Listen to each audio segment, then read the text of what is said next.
Greetings, Kindred. I am Voivode Maquette, and welcome to our World of Darkness. And this is the Ashira playlist. I've decided to do this after months of waiting for War of Ages to come out and hopefully have information about the Ashira. The information provided here is going to be gained primarily through the unofficial White Wolf wiki, as well as several books which will be noted in the credits, but all of the information is from direct World of Darkness material. That being said, I have noticed that some of the older World of Darkness material can be written badly. A good example of this would be the Kindred of the East for the Kwai Jin, which is a major reason why I've decided not to incorporate a lot of that in my channel at all, because it's just frankly racist. And I don't know exactly where that falls in a lot of situations. However, I've been waiting for a very long time for the Ashira to come out. If anything that I say in this playlist comes across as racist or cultural appropriated or anything like that, I would like you all to understand that that is coming from a place of ignorance and not maliciousness. And I highly encourage any of you who have any actual knowledge of the culture which I'm about to be discussing to let me know in the comments exactly where the problem is. Please let me know if there's any mispronunciation of words. Please let me know if there are any just outright hurtful material that has been provided. I would like to know this because I want to be a better person myself, and I also want proper information to get out there to the World of Darkness community and not just what has been put out in books. Thank you very much for listening to this short little rant about what I'm about to be discussing, but I do plan on doing a full Ashira playlist based on the materials that I can find. Thank you very much.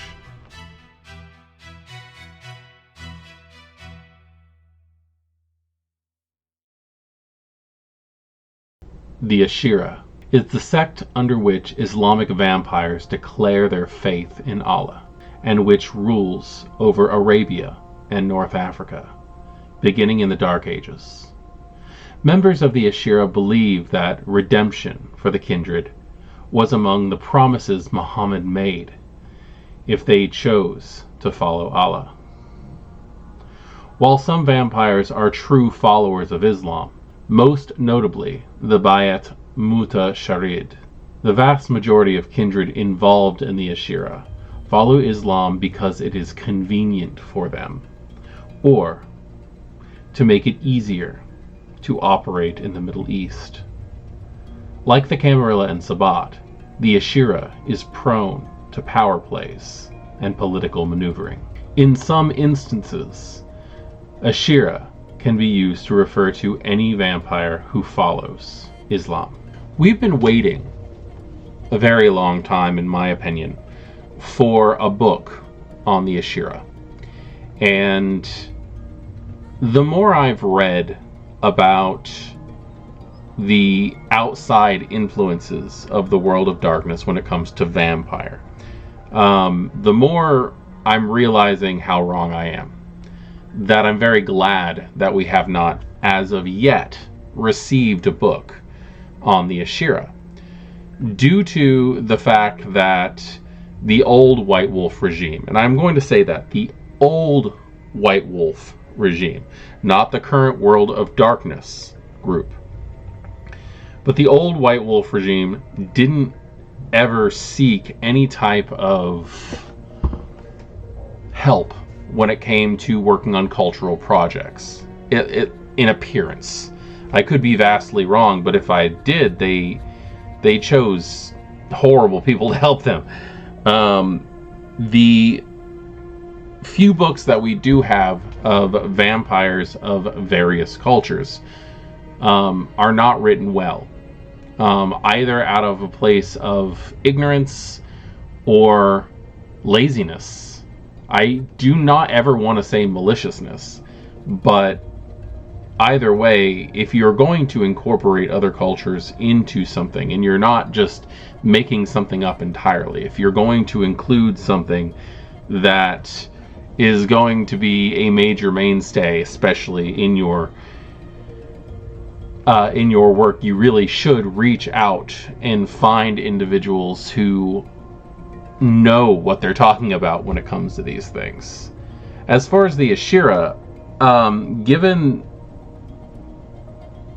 the time period where things were actually written for Vampire the Masquerade in the old days, in the early 90s all the way up to the mid 2000s, the Islamic community was not viewed very well out of ignorance, and out of the happenstance that was happening around the world. They've not had a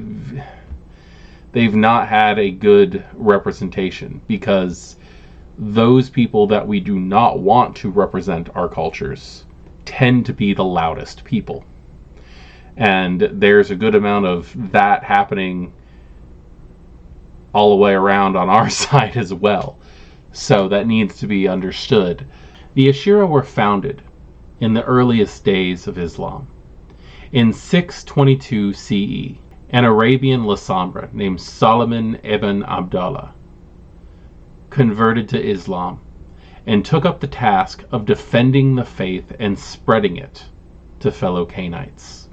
Within a few years, several of the converts spread the faith across the Arabian Peninsula and beyond.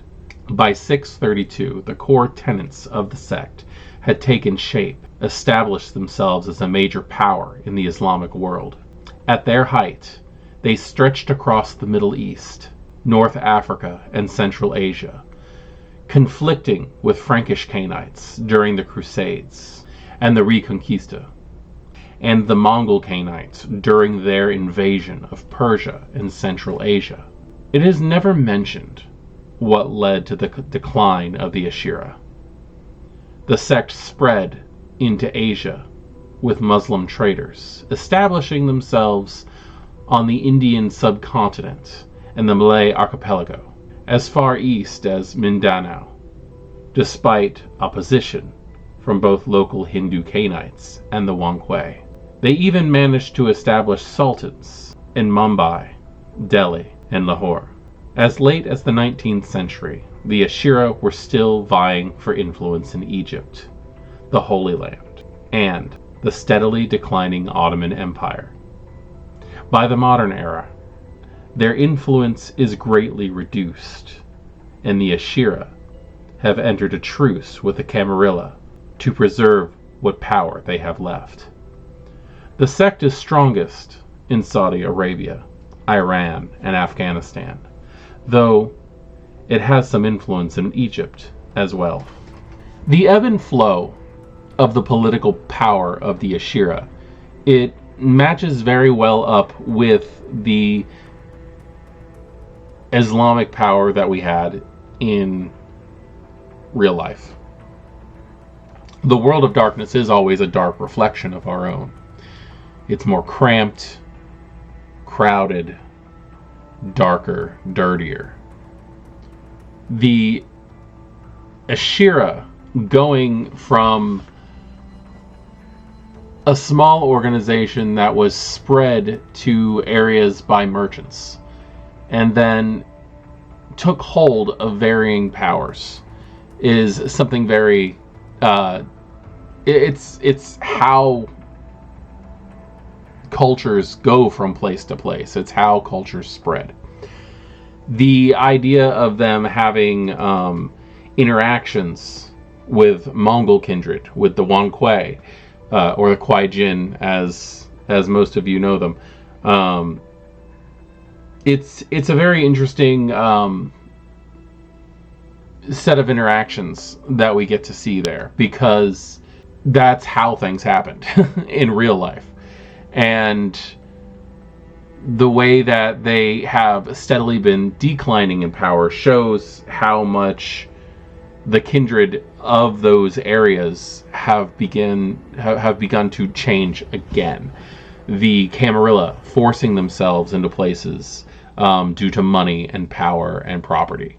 The Ebony Kingdom, the way that it's described in the books, holding the dark continent of Africa. I love how we have to exotify everything. It's not needed a lot of the times. I think that we do that to make the game more interesting, but we end up being insulting in the process. But the idea that a localized government of African kindred, specifically North African kindred, would try to keep foreign invaders such as the Ashira out of their territory. And it's going to be massively debated whether or not they have rights to the land or whether or not the other has rights to the land. That's the way of the world. That's the way the world works, and that's how wars get started. And I'm not really sure exactly where the storyline is going to be going, but I'm interested. I'm interested in seeing how this mimics the real world, but I also understand where our modern World of Darkness group might be a little shy to bring in an entire book based on this faction. Primarily because of mistakes of the past. The old White Wolf regime would have just come in and said, yeah, let's do this. Let's do this right now. Who do we got? We got Rick, Andy, and Mark, who are all going to sit down and come up with how this culture works without asking how things actually work. That's not safe, and it's not respectful. We really do need to look into the community, in my opinion, to do this, because we have plenty of people in the Muslim community who play these games. We have plenty of people in the African community who play this game. We have plenty of people in the Chinese community who play these games. And if you want to bring these in here, you bring in the people who know what you're talking about. You bring in the people who know what they're talking about and who can properly identify with these organizations and give them the life that they deserve in a respectful way. The Ashira and the Camarilla have formed an alliance, symbolically represented by the Vermilion wedding, an August event where Toreador luminary Victoria Ash and Banu Hakim elder Tigerius blood bonded themselves to each other and became husband and wife as a sign of trust between the two sects. I've spoken with some people who are just like, why exactly does that help with the interactions between the sects? What is the point of the Vermilion wedding? The point of the Vermilion wedding is a hostage exchange. This is an old-fashioned way that people used to deal with things way, way, way back in the past. I actually think this is very suitable for Vampire the Masquerade, considering the fact that we are talking about elders' dealings most of the time. Now, I think one of the best ways that I can describe this kind of event would be something that I know about. In Nordic mythology, the two tribes of gods, the Asa and the Vana. The Asa were a warlike tribe who, if you really look at it, what they are representing is human elevation. They are honor, they are war, they are building, they are elevation. That's what they exist are. They're basically the human evolution, like the idea of we are above nature. And then the Vana tribe. The Vana were gods of nature. They were gods of breeding and beauty and seasons, and they ended up getting this massive war where they realized that they could not beat each other. There's going to be this massive, never-ending fight, and it's an allegory on how humans, as much as we try to elevate ourselves and separate ourselves from nature, will never truly be able to do that, because that would lead to the end of all things. That we as humans need to work with nature and continue to elevate alongside of it. The idea of coming to that peace between the Vana and the Asa gods was to trade gods. Now, the most known of these gods are Freya, her brother Frey, and their father Njord. But some of the Asa got traded as well. And the whole point of that was to show that we have some of yours, you have some of ours, and we are family now. That is the whole point, is we will not betray each other because we share each other.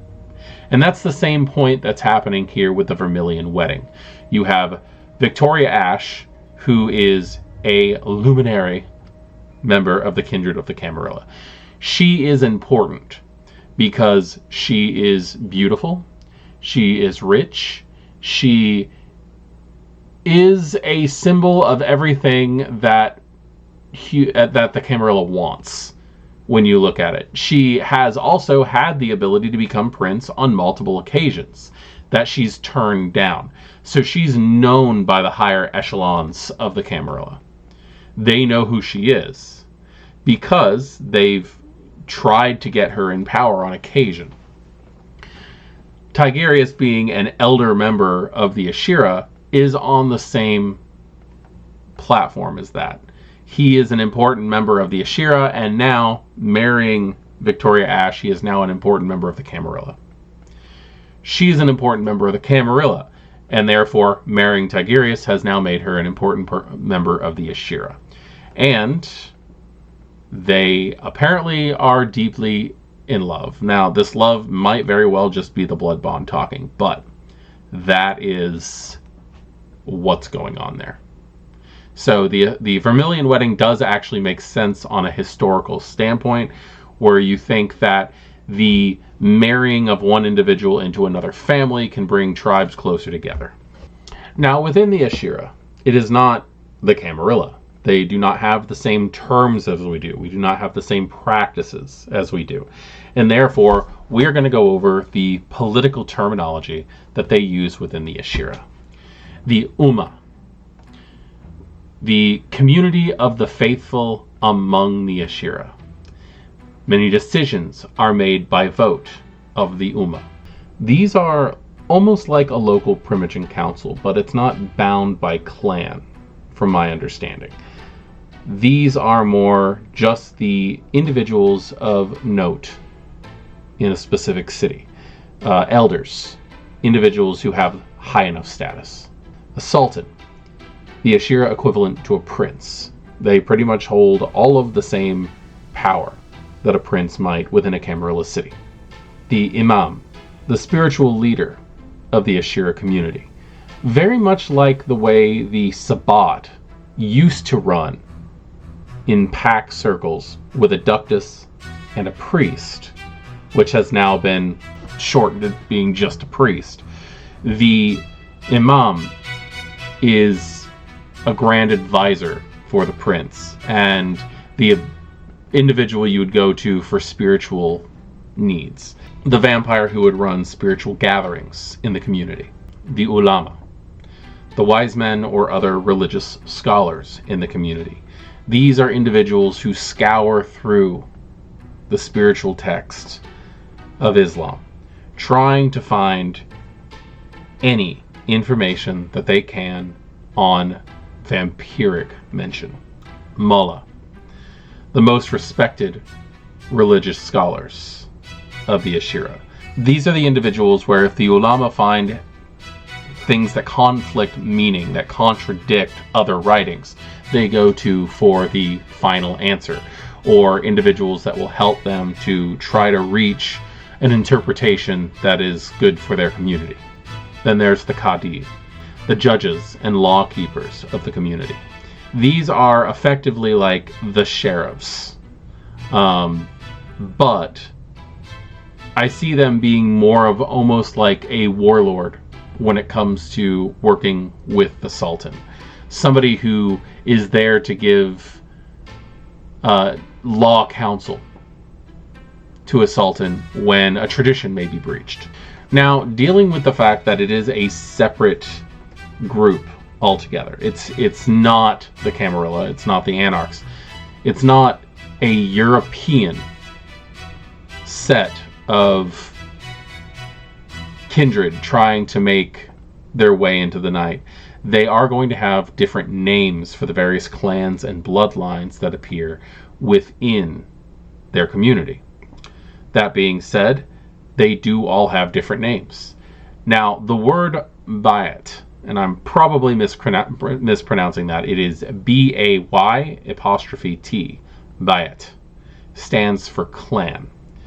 So a member of the Bayat Mushakis is a Mushakis. You don't have to say Bayat Mushakis every time. Now, there are also clans that go by various other things other than Bayat, depending on their prominence within an area. There is, of course, we'll start with the Banu Hakim. The Banu Hakim, or the Assamites, are literally the sons of Hakim. This is a term the clan uses in general at this point, even outside the Ashira. Within 5th edition, they've dropped the moniker of Assamite. I have always said that it's a slur. It's something that people call the Banu Hakim out of ignorance, out of hatefulness, out of a way of saying that they're better than them. Basically saying Assamite, meaning you're an assassin and nothing else. The Banu Hakim are a very proud group of individuals who have various schools of teaching, not just assassination. There are scholars, there are sorcerers, there are viziers within the Banu Hakim, and denoting them all by assassin is just not, it's not okay. And I'm glad that we've switched from calling them that to the other. Seems a little bit more correct, in my opinion. The Al-Amin, the Salubri, literally the virtuous ones.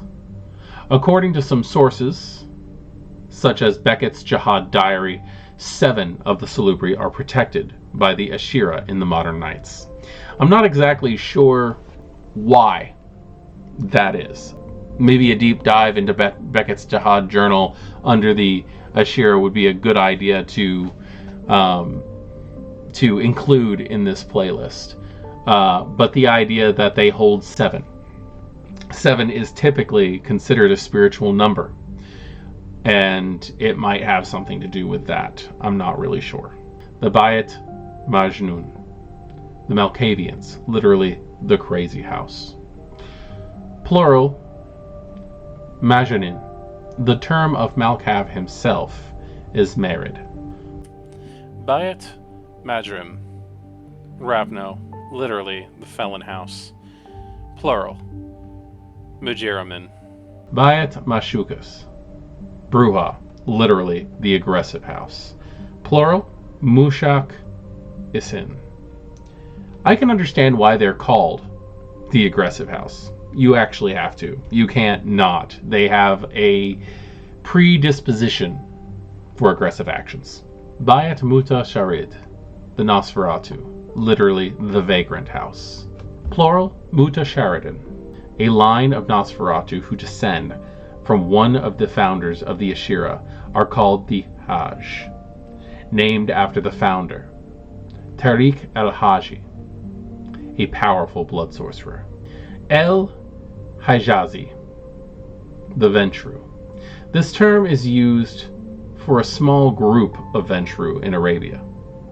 Most other Ashira of the clan have no special name. That actually brings in a lot of thought, in my opinion. are the Ventru, aside from this small line, this small group of Ventru in Arabia, considered caitiff in a fashion? Because it says that they have no special name. Or do they just go by Ventru over there? I do wonder exactly how that works. Kabalit el Kael, the Lasombra, literally the clan of shadows. The Friends of the Night, or the Amissi Noctis, are called the Azdika al-Layal. Kabalit al-Maut, the Cappadocians, literally the clan of death. Cappadocius himself is called Abu Lazar, literally the father of Lazarus. Ra'in al-Fen, Toreador, literally shepherds of the arts. Wa Shin, Gangrel, literally the beastmen. Some Gangrel take up lives as Islamic scholar warriors called Taifa. Walid Set, Setites, or our ministry, literally the children of Set. The clans in an Ashira game could very well be considered identical to the clans in a Camarilla or an Anarch game, but with a more Islamic cultural bend and spiritual outlook. Not all, as it was said earlier, truly believe, but some just use it as a convenience. Therefore, they would still act like they believed, even if they don't for real.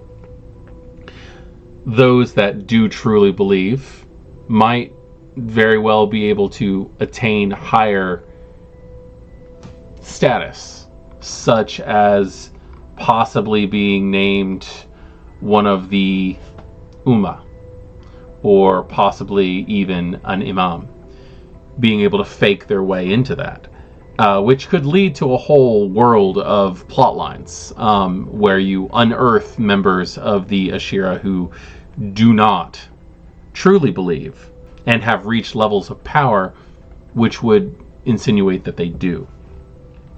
Now, that being a thing, the Ashira do actually still follow paths of enlightenment, which we do not have an update for in Vampire the Masquerade 5th edition, other than some small hints in the Forbidden Religions book and the Cult of the Blood Gods book. And then there's also a plethora of house rules turned into fan-made roads of enlightenment and rules on how to follow those, such as in the Playing the Sabbat book. That being said, I do want to go over what the names of the various roads and paths of enlightenment that are practiced within the Ashira are actually called.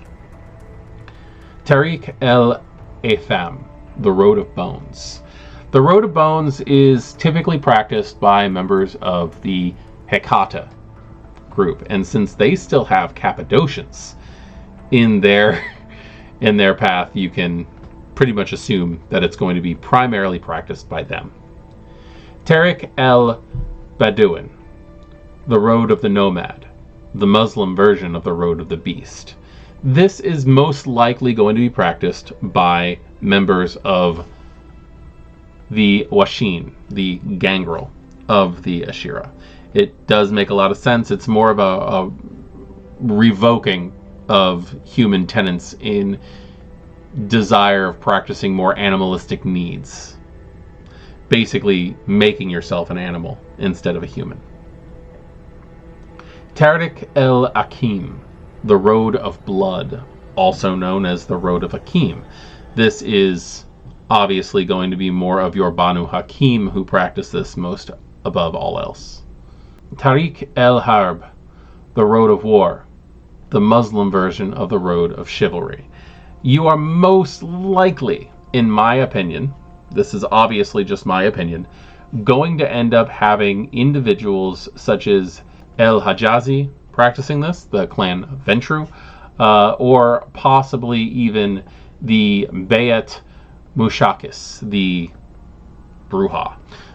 These are going to be more likely practiced by them. The Tariq el-Haya, the Road of the Serpent or the Road of Typhon. This is going to be primarily practiced by the Walid Set, the Setites, the ministry. These individuals are going to worship Set. Now, that is also something that I would like to point out is not necessarily true also, because there's a huge difference between members of the followers of Set, the clan, and followers of Set, the cult. You can pretty much be in any clan and be a Setite. And this path would allow that to represent in your games. Talik el Sama, the Road of Heaven. Most likely going to be practiced by the La Sombra, or as they like to call themselves, the Kabbalit el Kayel. I am butchering these names and I apologize. Just because of the clan's proclivity to get involved with the spiritual leaders. However, I can also see various clans who are members of the Ummah and the Imam and the Olama, and basically anybody who has any kind of high ranking in the Ashira, I could see practicing this regardless of clan. The Tariq el-Shaitan, the Road of the Devil or Road of Sin. This is going to pop up, and these are going to be your infernalists. These are going to be the individuals who are using the Muslim religion as a way of hiding infernal activities. Obviously, they're going to be your main adversaries in this type of situation, and I seriously doubt it's going to be defined by clan at all. The Tariq el-Tanakwad, the Road of Paradox. The Road of Paradox is primarily going to be practiced by the Belet Mujrim, the house, the Felon House, the Ravno. Road of Paradox is actually pretty interesting because it has more along the lines of returning to the wheel of reincarnation. I don't know. We'll go over exactly what that is when we cover the roads of the Ashira, because I do plan on doing a video for each of the roads of the Ashira. But yes, it's a Ravno path, and I don't really see them spreading that to other clans. The Tariq el-Ummah, the Road of the Community, the Muslim version of the Road of Humanity. This is going to be pretty much your default road where people start. I like the fact that it's called Road of the Community and not Road of Humanity specifically. But it's a very interesting thought that this is something that a lot of them, they get to the point where they realize they cannot continue following the road of humanity or the road of the community, and they start to branch out into the other teachings, the other ways of life that they could practice without offending the Islamic religion. And the thing that I think that is the most interesting is that these are roads that are accepted within the Ashira. If you look at that. Now, if you have members of the Walit Set, you can probably guess that they are going to be following the road of Typhon. If you have Banu Hakim, they're most likely going to be following the road of Hakim. This is not something that's considered anathema in the Ashira, at least not that I know of. But it would be neat. It is going to be neat to learn as we go forward and on this playlist. Now, the integration between the Ashira and the Camarilla is first presented as an option in the Vampire the Masquerade 20th Anniversary Edition. It was then continued in V5 because it's a damn good storyline. This is a way of having another group come in and not just be another set for war, which we're so used to. We've got the Sabbat, war. We've got the Anarchs, war. Anything against the Camarilla, war. But this is a group that is not at its base foundation Camarilla, but is working with them in a way that could bring in a whole new world of how things work between these groups. I'm very interested in seeing that.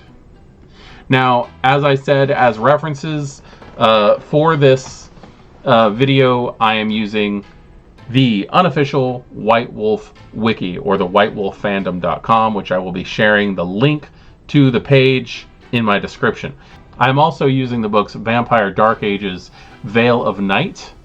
I am using Vampire the Masquerade, Cairo by Night. I am using Vampire the Masquerade, State of Grace. And I'm using the Vampire the Masquerade, Camarilla. So, this is the beginning of a long playlist that will be going for some time. I'm not going to specifically stay on this playlist until it's all the way through. I'm going to jump around and do this as my heart tells me to. I am very interested in the Ashira, as many of you know from watching my videos and from participating in the community, and I hope that this will give everyone that is looking for information on the Ashira something to look forward to. I am Voivode Maquette, and thank you for joining me in our world of darkness. We're going to now start looking into the Ashira in this playlist. Please remember to like, subscribe, and share this video. That really is very helpful for this channel. We are rising above expectations, as I always wanted. If you are wanting to do anything else that's helpful for us, for $1 a month, you can join our Patreon and get access to these videos early, and also participate in that little subsect of the community over there, where I try to be as active as I can. But the more people that are over there, the more active I can be. So, thank you very much for joining me. Good evening.